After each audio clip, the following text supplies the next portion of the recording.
ต้องไม่แพ้ห้องแอปเปิลอุ้ยแล้วก็เจี๊ยซอได้สวยงามแต้มเห็นแต้มรูปเริ่มต้นเราต้องคอยแต้มหักพายแม่งสวยแต้มต่ออุ้ยหักอีกแล้วพายมาลุยต่อค่อยๆโอ้ยหักอีกแล้วพายแม่งนี่ซับเหลือตัวนี้กูก็ใช้แต้มเว้นทิมแม่งเอาเจียวไม่มาซอบ่มี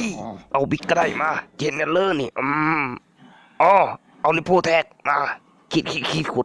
วดแต้มแต้มโอ้ยโอ้เรียบร้อยเบิ่งโอ้ยบ่คือหมดโอ้เอาเว้นฟักทิมแม่งเลยสอมานี่ทอกแล้วก็นวดซอลุยต่อมาแอปเปิลมาลอกแม่งขีด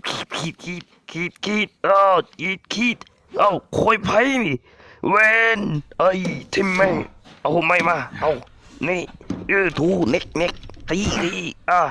โอ้เรียบร้อยก่อนกินแล้วนี่เห็นกูเจ็บคอสะเลยโอ้ยติดแม่ง